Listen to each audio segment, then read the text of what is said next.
വായിക്കാമോ? എന്തോ ഇഴഞ്ഞു നീങ്ങണു. ഇപ്പൊ വായിക്കാമോ? പറ്റണില്ല. വായിക്കൂ. പറ്റണില്ല. അക്ഷരം അറിയാമോ? അറിയില്ല.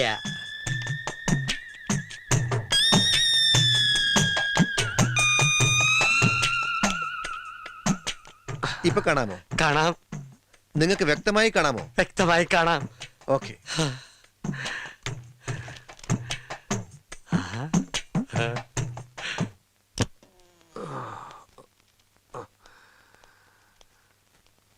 എപ്പ തരും? ഒരാഴ്ചയാവും. എത്ര രൂപയാവും? 1800.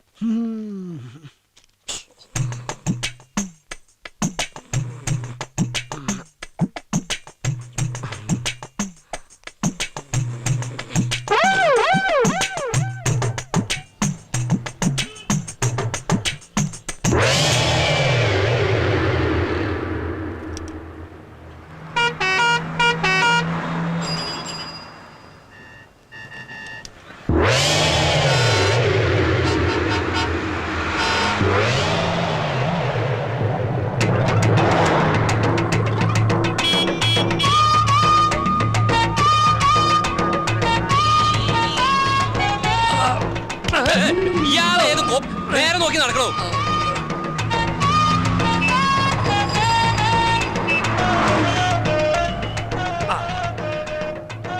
ഈ പഴം എന്താ വില? പഴം ഇവിടെ അല്ല, ആ കടയില.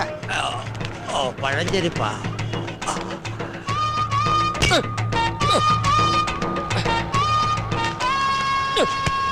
എന്താ ഇത്? എന്താ വേണ്ടത്? ഒരു പഴം, ഒരു സോഡ.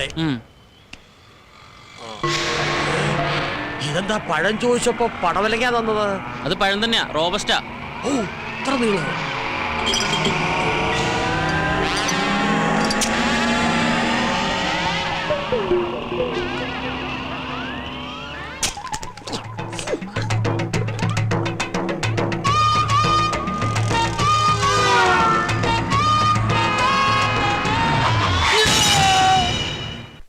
സുലൈമാനെ, രാഘവന് ചായ കൊടുത്തേ. മധുരം ഇട്ടിട്ടില്ലല്ലോ. നിങ്ങക്ക് ഷുഗർ ആണെന്ന് ഞമ്മക്കറിയൂലേ? അല്ല, നിങ്ങളെ മുതലാളി ഇതാ വരണമെന്ന് പറയാൻ തുടങ്ങിയിട്ട് കുറച്ച് ദിവസമല്ല. ഇത് എവിടെയാണ്? വരും, വരാതിരിക്കില്ല. അവിടെ ഒരു 100 കൂട്ടം ബിസിനസ്സുമായിട്ട് കറങ്ങി നടക്കയില്ലേ? ആ തിരക്കിന്റെ ഇടയിൽ നിന്നൊക്കെ മാറി കുറച്ചു ദിവസം നാട്ടിൽ വന്ന് നിൽക്കാന്നൊക്കെ പറയുമ്പോ പെട്ടെന്ന് ഓടി വരാൻ പറ്റില്ല. പിന്നെ എങ്ങനെ വരിക? വിമാനമൊക്കെ കയറി വരണ്ടേ? രാഘവൻ പറഞ്ഞത് വാസ്തവം. എന്തോ രാഘവൻ പറഞ്ഞത് വാസ്തവം. അങ്ങേര് വന്നാ പിന്നെ രാഘവേട്ടന് കുശാല. കോഴി, സ്കോച്ച്, പന്നി എനിക്ക് വച്ചിട്ട് ഒക്കെ ഉണ്ടാവൂടോ. അതൊക്കെ ഒരു ഭാഗ്യമല്ലേ. അപ്പൊ ഞങ്ങളെയൊക്കെ ഒന്ന് മൈൻഡ് ചെയ്യണേ. ഓ, നിങ്ങളെയല്ല വിളിച്ചത്, പളനിമല ആണ്ടവനെയാ.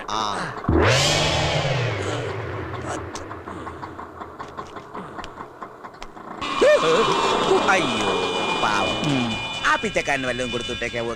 ഈറ്റിങ്ങളെ കൊണ്ടുള്ളൊരു ശല്യം. നേരം വെളുത്തിട്ട് എത്രാമത്തെ തെണ്ടിയാ വരുന്നെന്നറിയോ? പകല് തെണ്ടുക, രാത്രി കക്ക. ഒക്കെ കള്ളന്മാരാ. ആ കണ്ണട കണ്ടില്ലേ? വെറുതെ വെച്ചെടുക്കാ തെണ്ടി. ഞാൻ തെണ്ടിയല്ലടാ തെണ്ടി. എന്നെ തെണ്ടിന്ന് വിളിച്ചാണ്ടല്ല, ഭിക്ഷക്കാരാ നോക്കൂലൻ. പരിപ്പടക്കറി ഞാൻ പറഞ്ഞേക്കാം. എന്റെ അപ്പനിട്ടെറി. ഞാൻ മേലായി തന്നെ, മനസ്സിലായോ? പടച്ചോനെ, അനക്ക് ഇത് എന്താ പറ്റിയേ? പറ്റി കയ്യിലിരിക്കണ കാശ് കൊടുത്ത് കടിക്കണ പട്ടിയെ വാങ്ങി എന്ന് പറഞ്ഞ പോലായി. എന്നിട്ട് പട്ടി എവിടെ? നീ പോടാ പച്ചന്തേ. എന്താ ഉണ്ടായെന്ന് പറ വേല. ഇതാ പറയാവേ. കടുപ്പം കൂട്ടി ഒരു ചായ തരിക. കഴിക്കാൻ നല്ല മുരിഞ്ഞ പരിപ്പോടെ എടുക്കട്ടെ. ചവയ്ക്കാൻ വയ്യടോ. ഒരു നേന്ത്രപ്പഴം തരിക. ശരിക്കും എന്താ സംഭവിച്ചത്?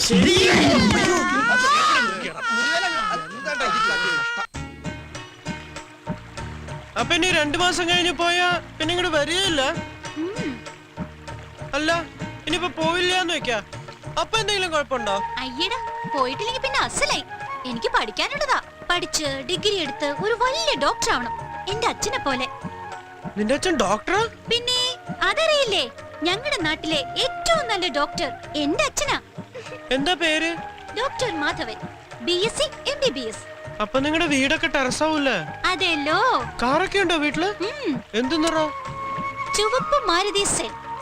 വേറെന്തൊക്കെയുള്ള? ഈ പഞ്ഞിക്കെട്ട് പോലത്തെ രോമുള്ള നായ്ക്കുട്ടിയൊക്കെ ഉണ്ടോ? നായ്ക്കുട്ടിയുണ്ട്, ഫോണുണ്ട്, പിന്നെ TV, fridge, washing machine, air condition, അങ്ങനെ എല്ലാം ഉണ്ട്. ആ പിന്നെ സ്കൂളിൽ കൊണ്ടുവിടാനും കൊണ്ടുവരാനും ഡ്രൈവറും കൂടെ ഉണ്ട് ഞങ്ങൾക്ക്. ആട്ടെ, രമേശന്റെ വീട്ടിൽ എന്തൊക്കെയുള്ളത്? എന്റെ വീട്ടില് അത് പിന്നെ ഡേ, നോണ പറയാൻ പാടില്ല കേട്ടോ. ഇല്ല. എന്റെ വീട്ടില് അത് പിന്നെ ദേ, എന്തിനാ മടിക്കണേ? പറഞ്ഞോളൂ. എന്റെ വീട്ടിലൊന്നുമില്ല. ആകെ ഒരു മണ്ട സൈക്കിളുണ്ട്. പിന്നെ കുറെ പപ്പടപ്പൊടിയുണ്ട്. ഞങ്ങളൊക്കെ പാവങ്ങളാ. എൻ്റെ അച്ഛനെ ഞാൻ കണ്ടിട്ടില്ല.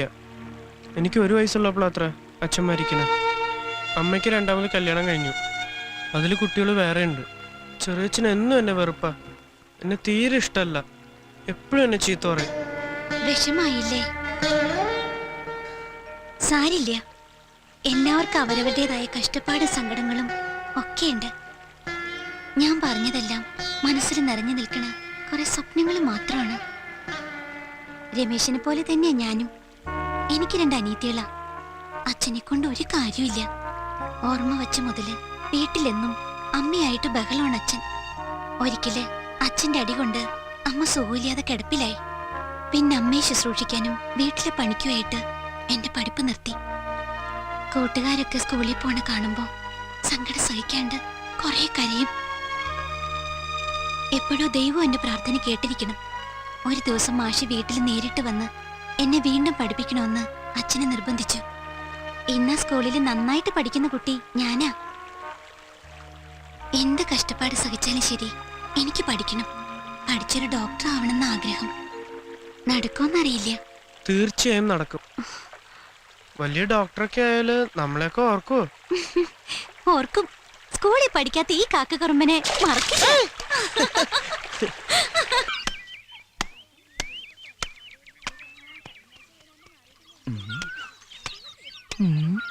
മാലതി, രാഗിണി ചേച്ചി, ഏതാ പുതിയ 2 മൂത്രമൊഴിക്കാനും മുട്ടിയിട്ട് പാടില്ല. നോക്കി നടക്ക്, കല്ലെ തട്ടി വീഴണ്ട. നിങ്ങൾക്ക് ചുമയുണ്ടോ? നിന്നെ ചുമക്കണുണ്ട്. എന്റെ അമ്മേ, അരക്കം വേലായതിനല്ല വരുന്നത്. കാല് സ്ലിപ്പാകല്ലേ ഈശ്വരാ. ആ പലിശക്കാരും കുഞ്ഞുണ്ണിയാരും ആൾക്കാരും വരുന്നുണ്ട്. തവിടെയല്ല, ഇവിടെ. ഈ വഴിക്കാന്നോ? അവരിതുവഴിയാ വരുന്നത്. എന്തായാലും നമ്മളെ കണ്ടിട്ടില്ല. അപ്പൊ നീ നടന്നോ? പലിശ ചോദിച്ചാൽ ഞാൻ വീണ്ടും കാറടിച്ച് ആശുപത്രിയിലാണെന്ന് പറയൂ. നിങ്ങൾ എങ്ങോട്ടാ? പൊന്തക്കാട്ടിൽ ഒളിക്കാൻ. ഈ ലാക്കിനുള്ള ഷാപ്പിലും കയറി 4 കാലം വീട്ടിലെത്തിയ കോലല്ലോ ഒടിക്കും. ഇനി അതും കൂടെ ഒടിയാനുള്ളൂ. മുടിയാനായിട്ട് നീ പോ. പലിശക്കാരൻ കുഞ്ഞുണ്ണിയല്ല, അവന്റെ താത്ത മണ്ണുണ്ണി വന്നാൽ പോലും ഈ വേലായുധന്റെ രോമം പിഴാൻ പറ്റില്ല. വേലായുധൻ വീട്ടിലുണ്ടോ? ഇല്ല, സുഖമില്ലാണ്ട് ആശുപത്രിയിൽ ഇരിക്കുക. അവൻ ആശുപത്രിയിൽ വരട്ടെ. എവിടെ കണ്ടാലും ഓടിച്ചിട്ട് പിടിച്ചോണ്ട് വരണം. കൊടുത്ത കാശ് കിട്ടുമോന്ന് നമുക്കൊന്നും അറിയണമല്ലോ. ഞാൻ ഇപ്പൊ തന്നെ ഒന്ന് പോയി നോക്കട്ടെ ആസ്പത്രിയില്.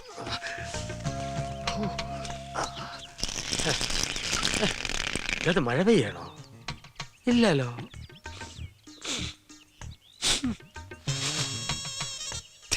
ഒരു ഉപ്പുരസം. എന്താ മരപ്പെട്ടി താമസമാക്കിയിട്ടുണ്ടോ? ഒന്നും കാണാനും പറ്റില്ല. എന്തായാലും മുതലാളി ഇങ്ങോട്ട് വന്നോട്ടെ. ബാക്കി കാര്യമൊക്കെ പിന്നെ എന്താ വേല ഇതാ? വീട്ടിൽ ഇതിനൊന്നും സൗകര്യം ഇല്ലേ? തൂറിയതൊന്നുമല്ല, പിന്നെ ഒളിച്ചതാ രക്ഷപ്പെടാൻ. എന്നെ ഭയങ്കര പേടിയാ. നീ പോടാ. ആ പലിശക്കാരൻ കുഞ്ഞുണ്ണി എന്നെ കണ്ടാ കൊന്നുകളെന്ന് പറഞ്ഞ് നടക്കുക. നിങ്ങൾ ഈ വേണ്ടാത്ത പണിക്കൊക്കെ നിക്കണോ? അത്യാവശ്യത്തിന് വാങ്ങിയതാ. പലിശ പെരി മല പോലെയായി. എന്താ ചെയ്യാ, കച്ചവടം മോശം. എന്റെ ഈ കഷ്ടപ്പാട് കണ്ട് മേലെ ഒരാളിരിപ്പുണ്ട്. ആ, മോളിൽ ഒരാൾ ഉണ്ടെന്നുള്ള ബോധം വേണം. അപ്പൊ ഇത്തിരി മനസ്സമാധാനം കിട്ടും. മേലുള്ള ആളെ അങ്ങനെ കണ്ണടച്ച് വിശ്വസിക്കരുത്. എപ്പോഴാ ചതിക്കെന്നറിയില്ല. മഹാ തിരുമാലിയാ. വാടോ. അല്ല, ഇവിടെ വല്ലാത്തൊരു വാട. വേലാതിന് വയറിളകി കാണും. ആ വാ.